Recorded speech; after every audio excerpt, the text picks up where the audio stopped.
Assalamualaikum warahmatullahi wabarakatuh. Perkenalkan, saya Nindya Absari Ningtyas dengan NIM H5401221024. Pada kesempatan kali ini saya akan menjelaskan materi terkait Sarima pada mata kuliah Ekonometrika lanjutan. Nah, di sini untuk penjelasannya saya akan menjelaskannya dalam format 5W+1H. Yang pertama yaitu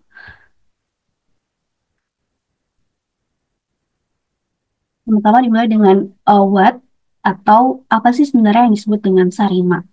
Jadi Sarima itu adalah singkatan dari Seasonal Autoregressive Integrating Moving Average yang merupakan pengembangan dari model ARIMA yang mampu menangani data time series yang memiliki pola musiman atau seasonality. Kemudian apa aja sih komponen yang ada di Sarima? Yang pertama yaitu ada AR atau autoregresif, kemudian ada I atau integrate atau differencing, kemudian ada MA atau moving average, dan yang terakhir yaitu ada S atau seasonal yang terdiri dari SAR, SI, dan juga SMA. Kemudian eh kenapa? Jadi why? Kenapa sih Sarima ini harus digunakan gitu? Karena kalau hanya menggunakan ARIMA itu tidak cukup teman-teman untuk bisa menangani data dengan musiman, dengan pola musiman seperti data penjualan bulanan, data cuaca, dan sebagainya. Kemudian Sarima ini juga dapat meningkatkan akurasi peramalan karena dapat memperhitungkan pola musiman yang berulang. Jadi Sarima ini cocok untuk data time series nyata yang sifatnya itu lebih kompleks seperti itu. Kemudian uh, jadi siapa sih yang bisa menggunakan Sarima ini? Siapa yang bisa menggunakan model Sarima? Yang pertama yaitu seorang analis data atau statistikawan. Kemudian yang kedua yaitu untuk perusahaan retail. Jadi biasanya untuk perusahaan retail itu gunanya adalah untuk memprediksi penjualan musiman yang mereka lakukan ya. Kemudian eh, pemerintah juga bisa menggunakan model Sarima ini untuk melakukan peramalan inflasi, konsumsi energi, dan sebagainya. Kemudian dari peneliti akademik, dan yang terakhir yaitu ekonom dan juga ahli keuangan.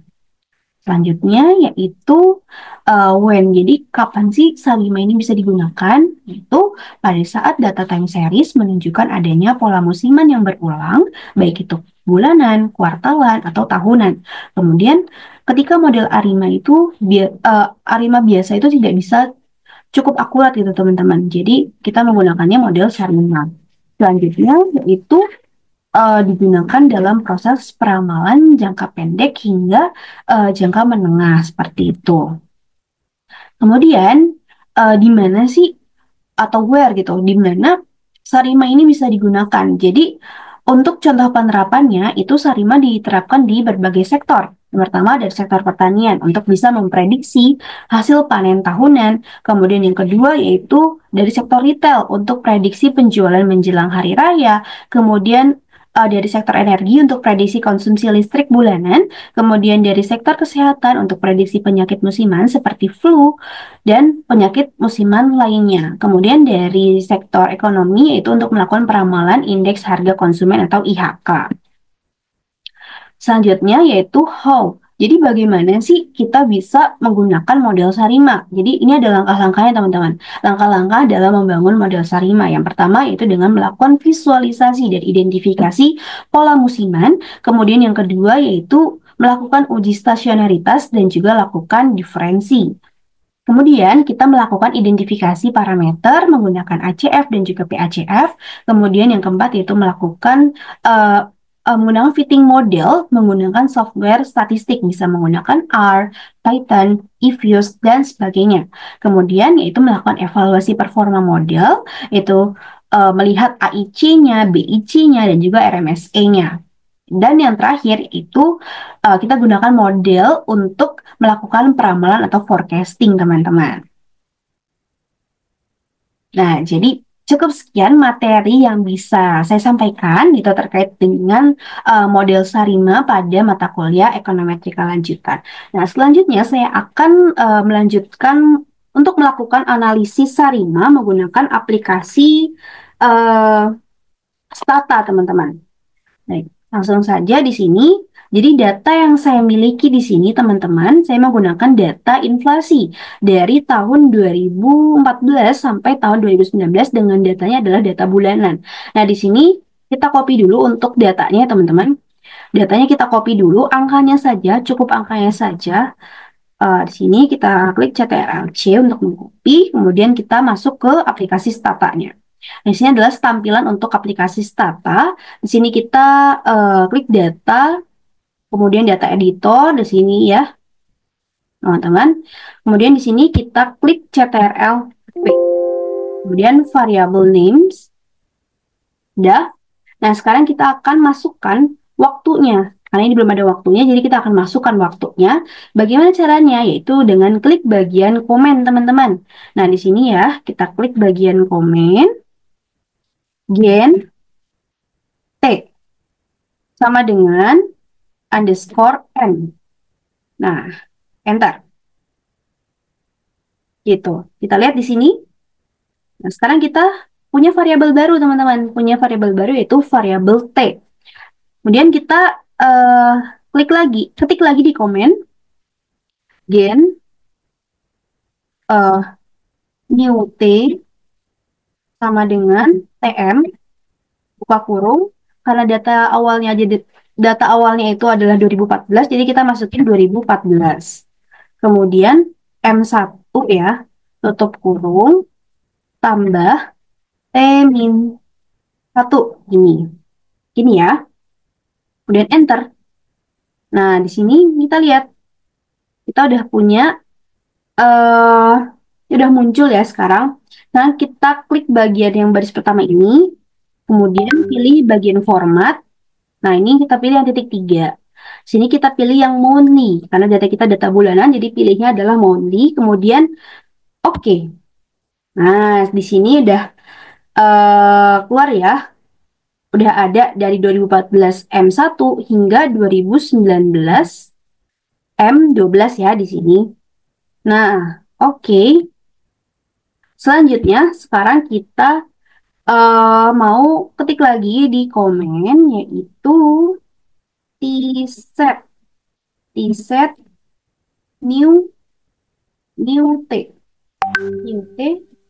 Nah, di sini kita lihat ya, time variable-nya itu 2014 M1 sampai 2019 M12 dengan deltanya adalah 1 bulan.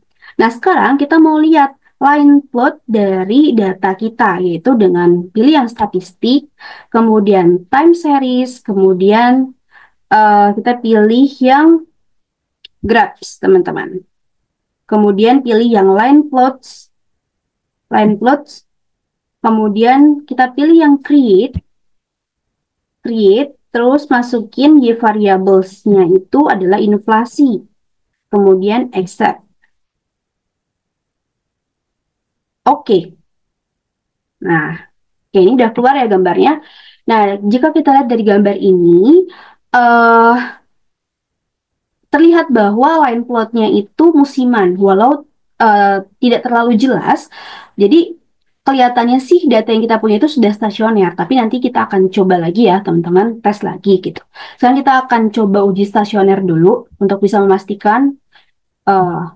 Baik, sekarang kita pilih statistik dulu, kemudian time series, kemudian test, kemudian kita pilih yang augmented Dickey-Fuller test, kemudian variables-nya kita pilih yang inflasi, kemudian kita klik OK.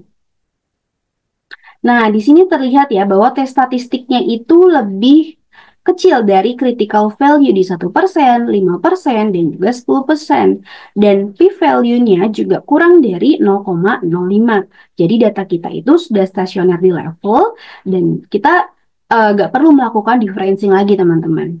Nah, sekarang kita mau lihat korelogram atau autokorelasinya. Yang pertama, kita klik statistik, kemudian time series, kemudian kita pilih yang graphs, kemudian pilih yang korelogram.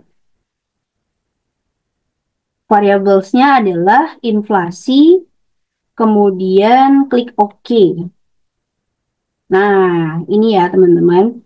Jadi, korelogram dari AC itu akan mencerminkan MA atau Q untuk Q kecil dan juga Q besar. Nah, untuk Q kecilnya itu kita cari mana yang keluar terus masuk. Nah, kita lihat sini teman-teman. Ini kan 1 keluar, 2 keluar, 3 keluar, 4 masuk. Nah, kita hitung. 1, 2, 3. Nah, ini kan masuk. Berarti di sini terlihat bahwa untuk ki kecilnya itu adalah 3 atau leg-nya di sini adalah 3. Sehingga ki kecil itu 3 ya teman-teman. Gitu, ini kan 1, 2, 3, terus masuk. Berarti ki kecilnya 3. Nah, sekarang kita lihat ki besar tuh dilihat dengan cara kita hitung leg ke-12-nya. Nah, karena di leg ke-12 ini kan 10 ya. 10, 11, 12. Nah, di leg ke-12 ini itu dia nggak keluar, jadi nilainya adalah 0, sehingga ki besarnya sama dengan 0. Nah, kita ingat lagi tadi ki kecilnya adalah 3, sedangkan ki besarnya adalah 0 ya teman-teman. Nah, sekarang kita mau lihat PACF-nya.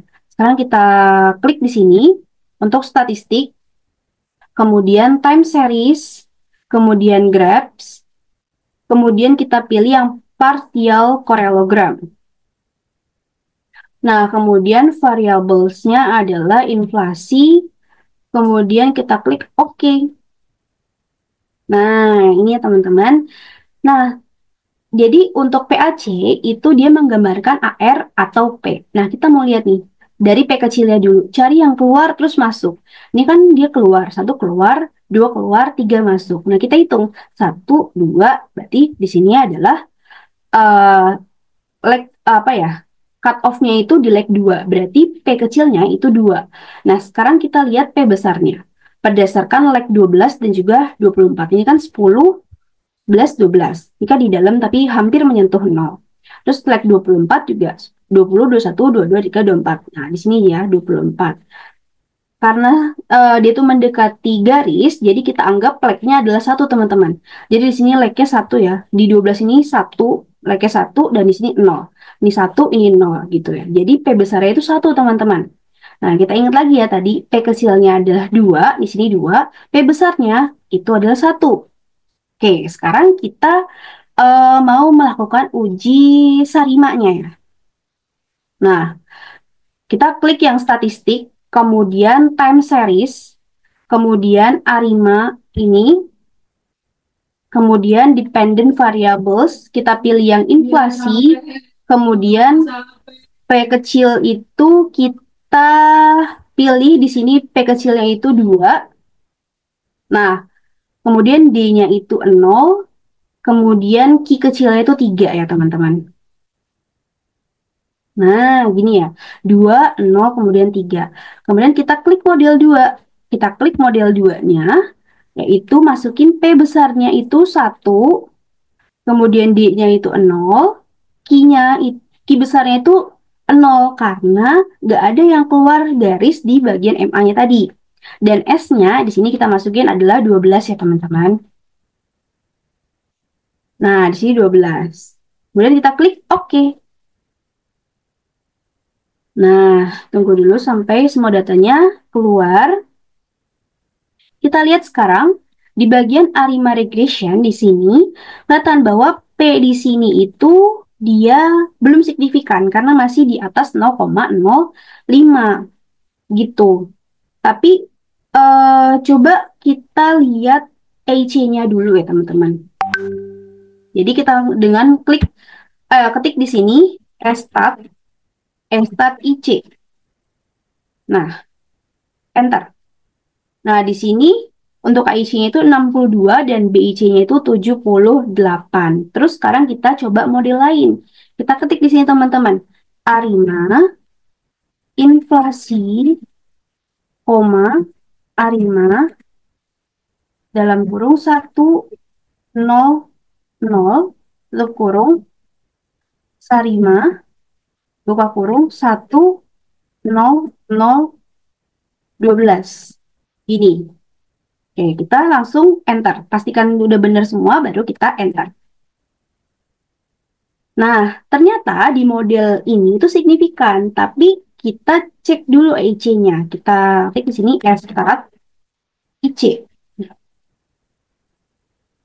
Nah, kalau kita bandingkan sama sebelumnya, di sini kan IC-nya 67. 67 kan, sedangkan yang sebelumnya itu 62. Jadi IC-nya ini lebih besar. tapi signifikan. Sedangkan yang BIC-nya itu dia lebih kecil. Ini kan BIC-nya 76 ya yang sekarang. Nah, yang sebelumnya itu BIC-nya tuh 78. Jadi BIC-nya lebih kecil. Berarti kita akan ambil yang lebih bagus, yaitu Arima 100, Sarima 10012 yang tadi kita masukin tadi ya, untuk kita melakukan forecasting kita teman-teman. Nah, sekarang kita melakukan forecasting menggunakan yang tadi ya, Arima 100, Sarima 10012. Karena tadi udah signifikan ya.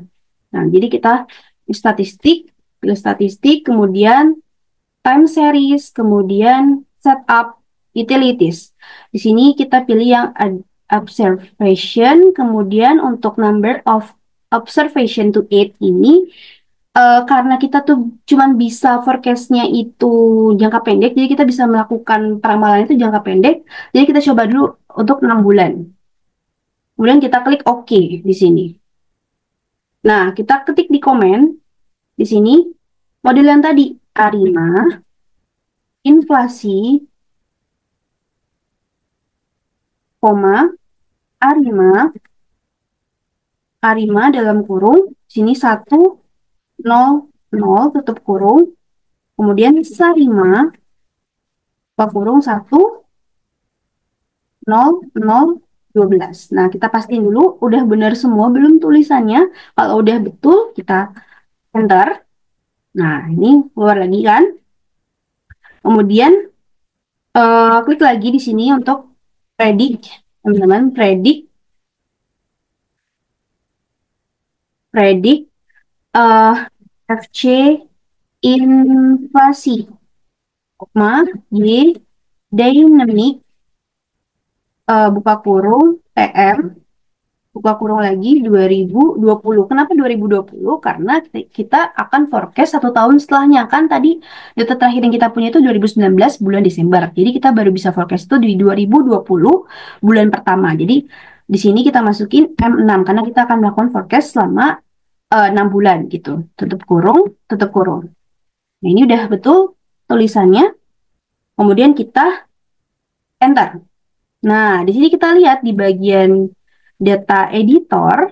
Nah, kita lihat di bagian bawah apakah sudah terforecast atau belum. Nah, di sini terlihat ya bahwa datanya sudah terforecast teman-teman dari 2020 N1 atau bulan Januari sampai ke bulan Juni teman-teman. Gitu. Jadi, ini kita udah dapat ya data di bulan Januari 2020 sampai Juni 2020. Baik, cukup sekian untuk analisis Sarima menggunakan aplikasi SPS, menggunakan aplikasi Stata maksudnya yang saya lakukan. Tuh, mungkin kurang lebihnya mohon maaf. Wabillahi taufiq wal hidayah. Wassalamualaikum warahmatullahi wabarakatuh.